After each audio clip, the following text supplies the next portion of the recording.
And now let's bring in Chris Doyle, a Middle East commentator and director of Council for British-Arab Understanding. He joins me now live from London. Great to have you here with us on TRT World. So back in 2006, Ismail Haniyeh, when he came to power in Gaza, he wrote a letter to the then President of the United States, George W. Bush, asking for dialogue, asking for a peaceful settlement of the Israeli-Palestinian conflict. 18 years down the line, Ismail Haniyeh has been assassinated, allegedly by Israel. Where do you think this leaves us with the prospect of a peaceful negotiation, peaceful settlement to the Israeli-Palestinian conflict? In the whole history of Israeli assassinations that go back decades, they've assassinated leading members of the PLO in various capitals and other cities in the Middle East, assassinated Hamas and Hezbollah leaders in the past. What you see is tactical successes, very smooth operations on the whole, but strategic failures. So yes, they may well have killed Haniyeh. They may have also killed, a very senior Hezbollah leader. But one does wonder how close they are to security, to peace, to actually bringing an end to all of this carnage, to getting to a situation where Israelis and Palestinians and Lebanese, Syrians can actually live in peace and harmony. And I'd say that's further away than ever. And that, I think, is the great problem with the approach of the Israeli government, successive Israeli governments, whether under Netanyahu or other leaders, that they always believe that that a hammer is needed, that they would go for the option of force and not one that actually embraces the need to make the sort of, yes, painful moves that would be required to get them to a brighter future. So, yes, the region now is in a far more delicate situation. We can see any number of scenarios going forward. We could see an Iranian response. We could see a very weak Iranian response, or none at all. And it's hard to imagine that this is going to do any good for the prospects of achieving any form of ceasefire deal in Gaza at all.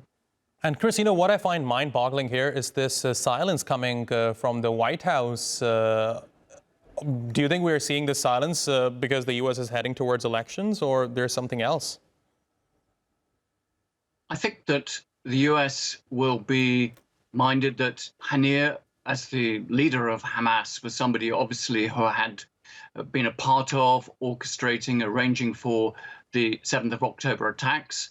The administration will not wish to be seen as endorsing him or to be in favor of him. Of course, the United States considers Hamas to be a terrorist organization. So I'm not surprised that the United States is saying very little. In fact, you could say that the surprise is that they are not being more outspoken, actually, saying that the United States understands why somebody like this has been assassinated. But I think actually in common with Israeli leadership, Israeli leaders aren't actually publicly claiming this. They're not talking about this. And I think the United States is doing the same because it doesn't want to push Iran into having to make a response. It's leaving that option for the Iranians to de-escalate and to not take action against some form of Israeli target, either in Israel or elsewhere around the world. So it's giving a chance for Iran to climb back from the precipice.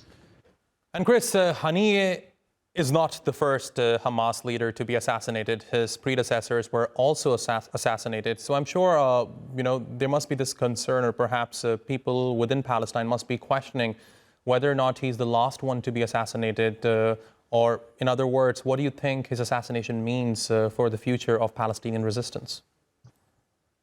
I would put a very sizable bet that he will not be the last Hamas leader, Hamas commander to be assassinated. I think that Israeli leaders see this as a useful tool, despite the evidence that it makes a huge difference. Haniyeh will be replaced. There will be someone else. That person may be even more hardline, who knows? But all the evidence from their previous assassinations, the likes of Yahya Yesh, Rantisi, al-Mahbou in Dubai, none of it really damaged Hamas's capabilities. I think that there have been damages to Hamas's military capabilities on the ground in Gaza for sure, but those may be recovered over years, and it has been able to refill its coffers. So I think it's a tactical success, strategic failure once again. And talking about the United States, I mean, we have seen two major developments taking in the Middle East in the past 24 hours. One is, of course, the assassination of a senior Hezbollah commander, and the second one is the assassination of Ismail Haniyeh. Both these developments taking place after Netanyahu returns from Washington. I mean, does it raise any sort of concerns? I think Netanyahu got those 52 rounds of applause, standing ovation in the US Congress. He sees a weakened and diminished President Biden, who's obviously not standing for a second term. And Donald Trump, who could be the next president, he's still obviously very much in the race, has basically indicated that he would love to see the whole issue of Gaza wrapped up before he becomes president, so he doesn't have a war on his hands to have to deal with. So I think Netanyahu came back believing actually that the timing was right to escalate. It's in his own political domestic interest to do so, because he doesn't want a ceasefire deal. That is really clear. Let's totally forget the idea that he thinks it's a good idea to have a permanent one, at least, and only go for a temporary one. He actually sees a degree of calculated escalation in his own interest, but he's playing with fire, and it could kick off into something much broader in which Israel and pretty much every other state in the region around Israel would be the losers, civilians in particular. Now, Chris, this is what I'm trying to understand right now. When Israel launched its so-called military operation, onslaught on Gaza, one of the stated objectives of that operation was the eradication of Hamas's leadership. I wonder to what extent the assassination of Ismail Haniyeh brings us closer to a possible ceasefire in Gaza, because some experts here would argue that Netanyahu might come out and say, hey, listen, I took Hamas's leadership out and now we can call it even. That's not going to happen. I think that they still want to get the likes of Yahya Sinwar, Mohammed Deif as well. They want to make sure that, the entirety of the top tier of the Hamas leadership is wiped out. The whole history of the Israeli assassinations program is pretty ruthless and relentless. Have a look at the way that they pursued everybody associated, for example, with the 1972 killing of Israeli athletes at the Olympic Games in Munich. I don't see this at all. And as I said, I don't see it also because Netanyahu has no interest in some sort of ceasefire deal. So I think that he will continue. I think he does not wish to hand over Gaza to any Palestinian leadership that is at least is not one that's independent of Israeli control. He wants to remain in control of Gaza. That is the only way that he sees the way forward. It is deluded. It is very dangerous. And it's really up to the international community and leading members of it to speak out against this, because it's not going to work. And Chris, before I let you go, I have to ask you this one question here.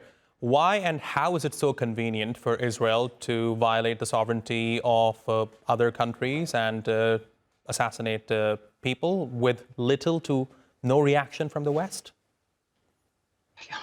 I mean, we could have asked that question so many times over so many decades, to be quite honest. You think of the Arab capitals where they carried out assassinations, as well as in Tehran. And remember that, in Iran, they've killed Iranian nuclear scientists.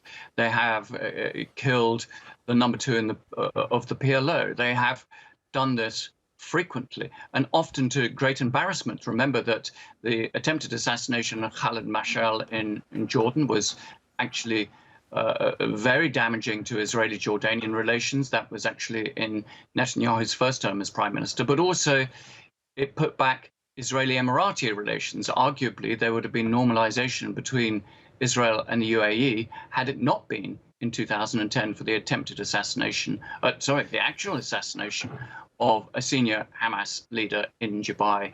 So, it's quite extraordinary, yes, but it's all part and parcel of a broader way in which Israel is able to violate international law at all levels, including assassination, extrajudicial killing in other countries. Chris Doyle, thanks very much for talking to us here on TRT World. I really appreciate your taking out the time.